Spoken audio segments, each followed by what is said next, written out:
Hey everyone, welcome to Professor Long's Lectures in Anatomy and Physiology. I'm Professor Bob Long. If you're watching these videos, you're either enrolled in my class, so I want you to learn the material the way that I teach it to you, or you stumbled across it on YouTube and you're in someone else's class. Please know that these videos may not cover the information exactly the way that your instructor wants you to learn it, or the way that they cover it. They may go into more detail in some areas, less detail in others. So please make sure that you learn the information the way your instructor wants you to learn it to prepare for your exams. But these videos may help you come to some understanding of that information. Either way, if these videos are helpful, please hit like and subscribe. That helps me out. It allows me to help you out more in the future.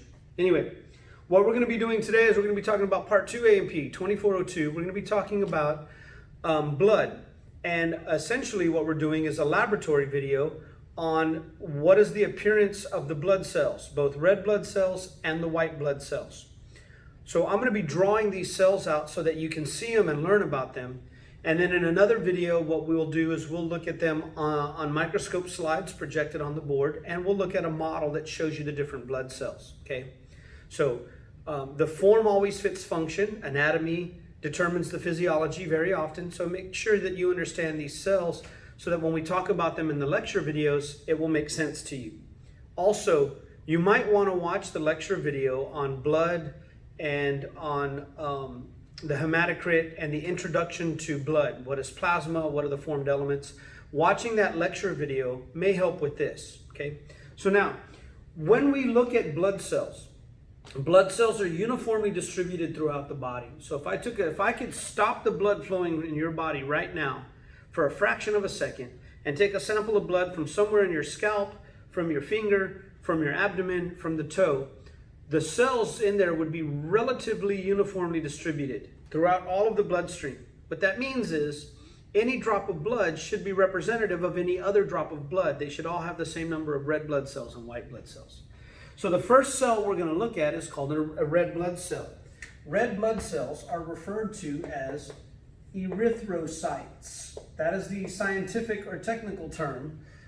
You'll see us abbreviate this as RBC a lot for red blood cell. But erythro means red and cyte means cell. Now, erythrocytes are the most abundant cell in the human body. Erythrocytes are described as what we call a biconcave disc. So they're not round or cuboidal or columnar. As a matter of fact, I have a little model here that shows you a red blood cell. And if you notice, you can almost see through the middle. They're a disc shape, but they're thinner in the middle on both sides. They're concave on both sides. They're kind of dished out, and we can almost see through them. If I put it a little closer to the camera, you can see how they're a little bit thinner or clearer in the middle. So when we look at them under a microscope, sometimes there'll be a clear spot in the middle. One thing that's unique about red blood cells is they lose their nucleus and they change their shape. That shape increases the surface area for gas exchange. So when we draw red blood cells, a lot of times, first of all, they're not really large cells. But if I could fill one in, they would really have this uniform redness to them. Of course, I can't do this very well with a marker, but you get the idea. But then they're a little bit lighter in the middle than they are on the outer edge. And that's because they're thinner there and the light shines through. I'm not going to do that for all of these, but everywhere we look in the body, we're going to see red blood cells. They're everywhere. Sometimes we catch them on the side or at funky angles, but they kind of look like this. Now, in between the red blood cells, when you look at a microscope slide, you're going to see sometimes these little purplish looking dots, or sometimes they look like this. These structures that are in between the red blood cells are actually platelets. And platelets will be all over your microscope slides, okay? Everywhere we look, no matter which cell we're looking at, the white blood cells or the red blood cells, you're going to see red blood cells and platelets on every slide. Now, when it comes to the white blood cells look completely different. What I'm going to do is I'm going to erase this, but I'm going to draw a couple of red blood cells with every white blood cell. Because one of the things that we do to determine which white blood cell we're looking at is we look at the size, and then we look at the shape and the colors that they stain. So, let me erase these red blood, these red blood cells. Sorry, I coughed there. And we're going to start talking about white blood cells, okay? Now, for white blood cells,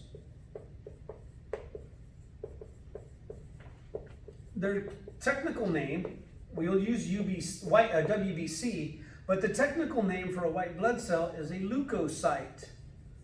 And I will talk about this a whole lot. Let me check and make sure my camera can catch all that. I'm right at the top edge of the screen, so let me lower that a little bit. Well, you guys know how to write the word out, leukocyte. Leukocyte can be spelled with a C or a K. For leukocytes or white blood cells, one of the things that we know is that there are two major classes of white blood cells. Okay? One class is called granulocytes.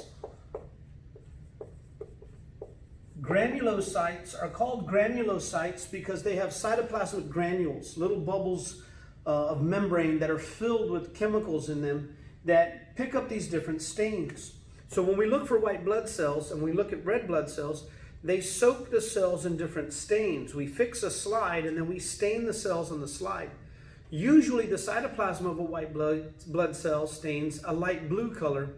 The nucleus picks up this very dark purple, and then the cytoplasmic granules can stain different colors.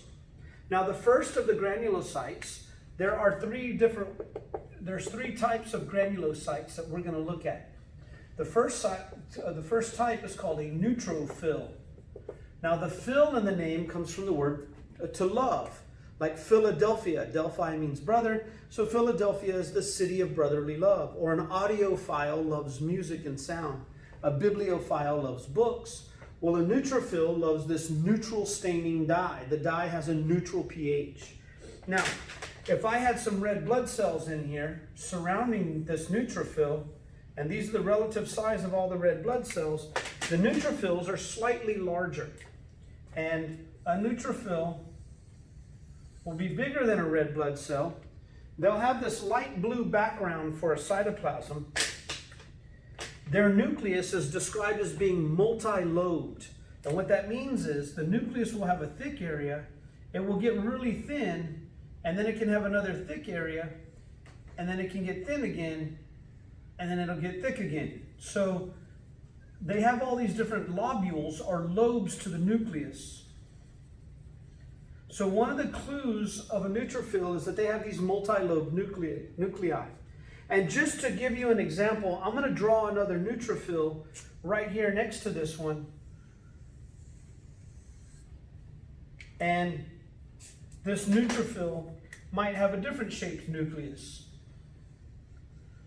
They can do all sorts of weird things like this and have all these different lobules to their nuclei and take on multiple shapes. No two neutrophils have the same shaped nucleus, okay? They do have cytoplasmic granules, but the granules don't stain very darkly. So I'm going to put some small blue dots in here, but sometimes you don't see the granules as well, especially with our slides, okay?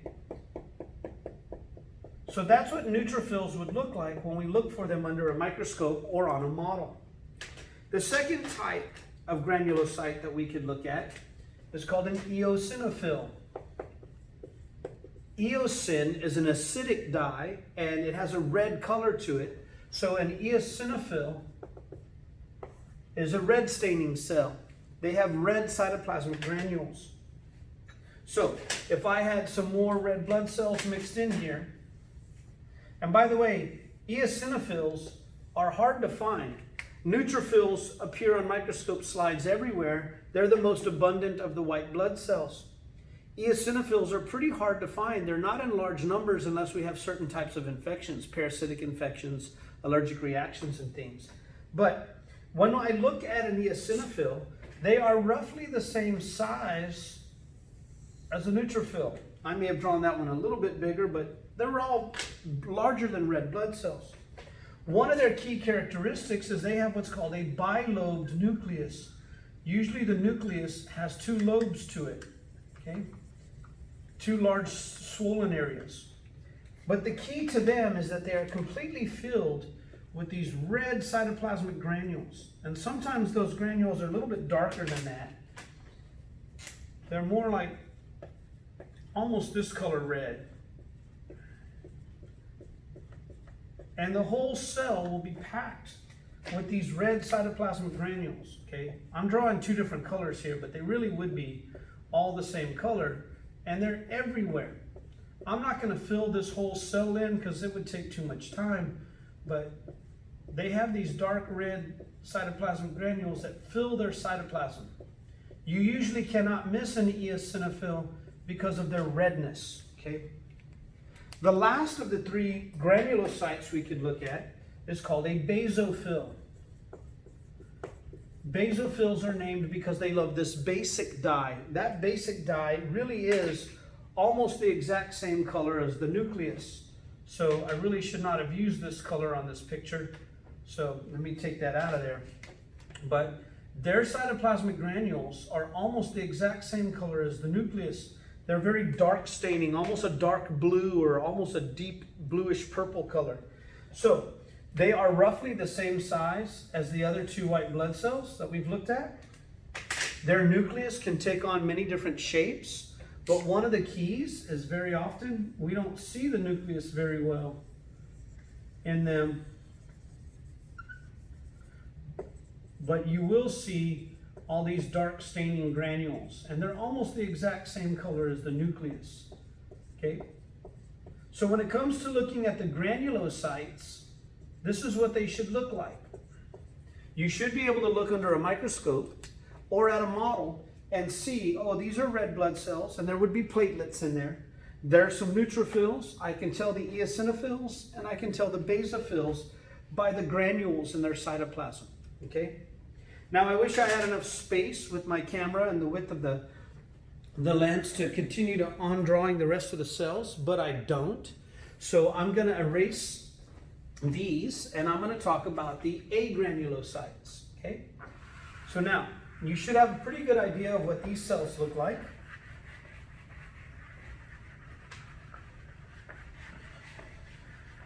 I'll leave my basophil up for now.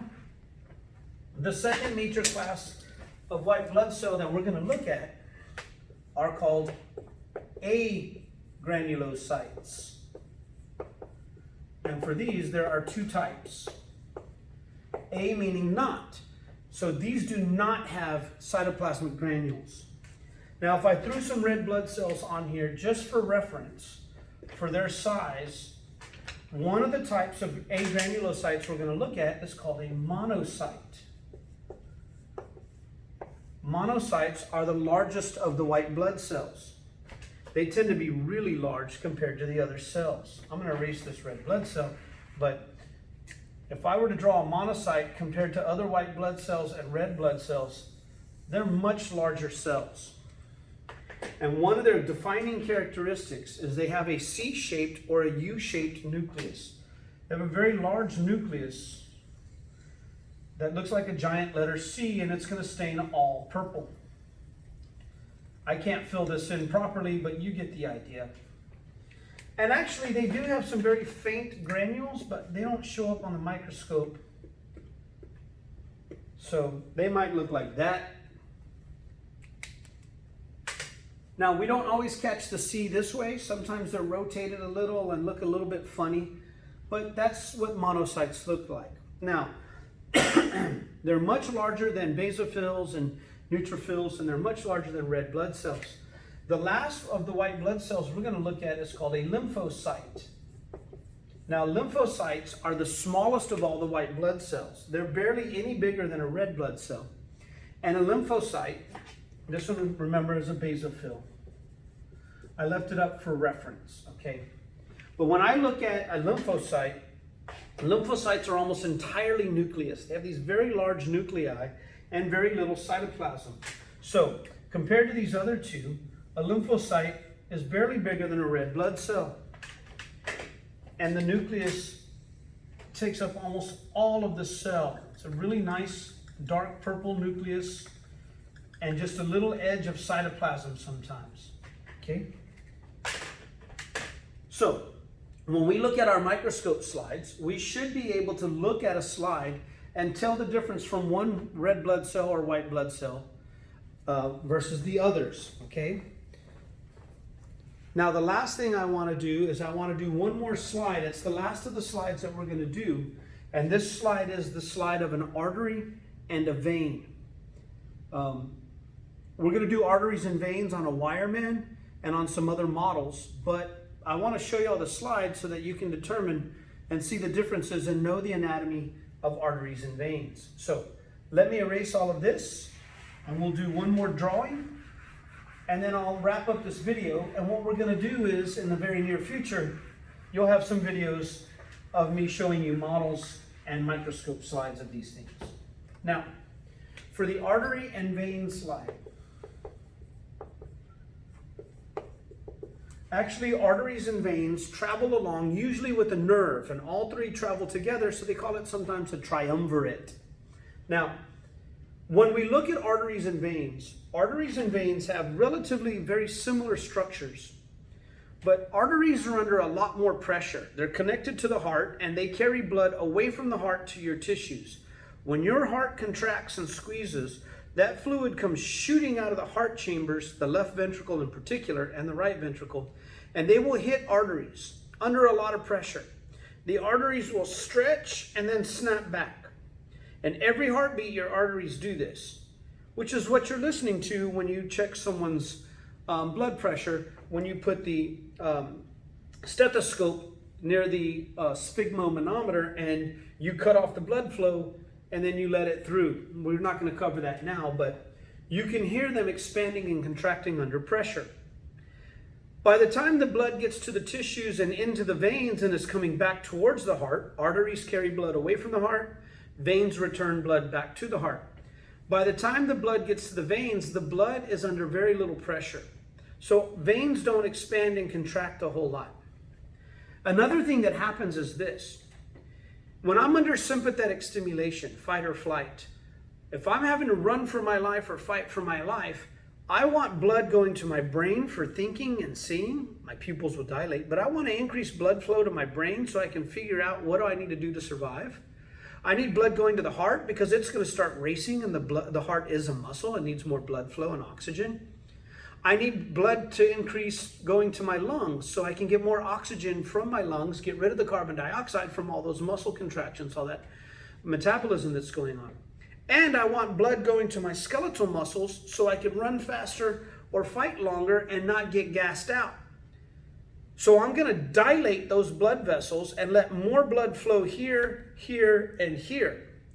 I'm not going to be using my digestive, urinary, or reproductive tract if I'm thinking about surviving, if I'm in a life or death situation. So the blood vessels going to all my digestive, urinary, and reproductive system will constrict. So arteries can dilate or constrict. And if I dilate one artery and constrict another, I force the blood to go down another avenue. We can shift our blood flow to our tissues as we need. When I switch to parasympathetic, rest and digest, I'm not going to be thinking, I'm not going to be undergoing a lot of physical activity, so my heart can slow down, my lungs slow down my breathing rate, my muscles don't need as much blood, my brain doesn't need as much blood.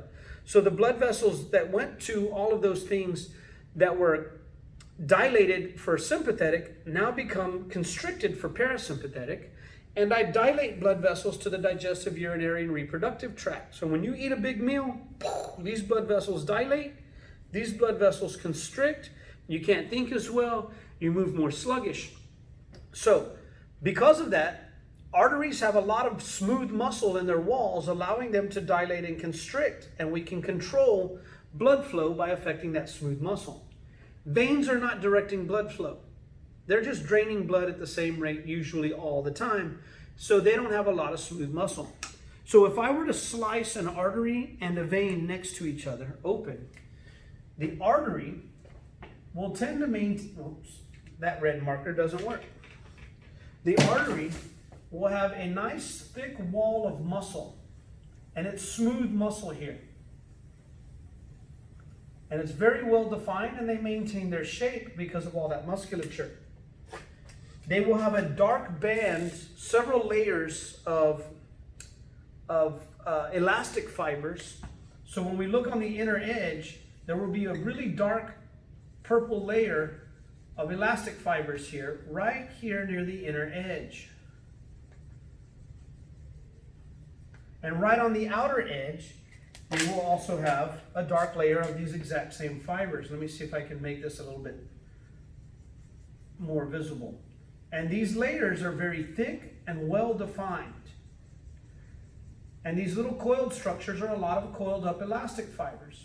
And what they do is they allow for elasticity. The smooth muscle can constrict and dilate. The elastic fibers allow it to expand and snap back. Now the empty space inside the blood vessel, where red blood cells and white blood cells would be found, is called the lumen. The outermost layer is called the tunica externa. The middle layer, that's all smooth muscle, is called the tunica media. And you should know that's smooth muscle. We always forget about smooth muscle in the body. We learn skeletal muscle, we learn cardiac muscle, but people forget about smooth muscle and where it's located, and you need to know that. And then the innermost of the three layers is called the tunica interna, and some books use the term tunica intima. You can use either term. I like interna and externa. By the way, the tunica externa and tunica interna are made out of elastic tissue.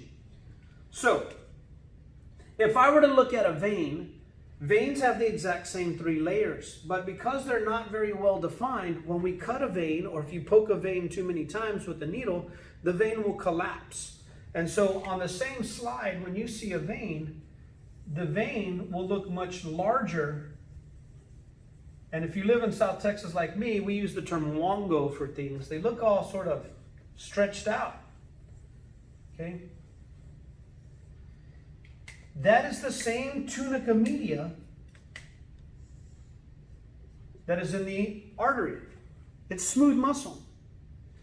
On the outer edge, I'm going to use a little bit darker marker.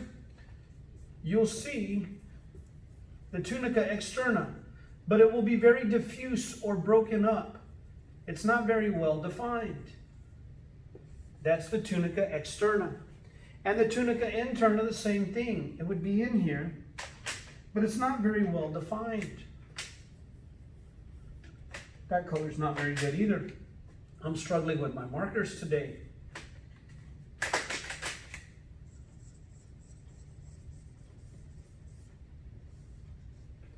So, and it would have the same lumen. Usually you can tell an artery and a vein on a slide very easily. Arteries are nice and round, veins are all flattened out and collapsed. They have the exact same three layers. ID the layer, ID the layer, ID the layer. And you should be familiar with the tissues. There will also be a nerve on the slide, but I'm not going to draw that because we're not interested in that at this point.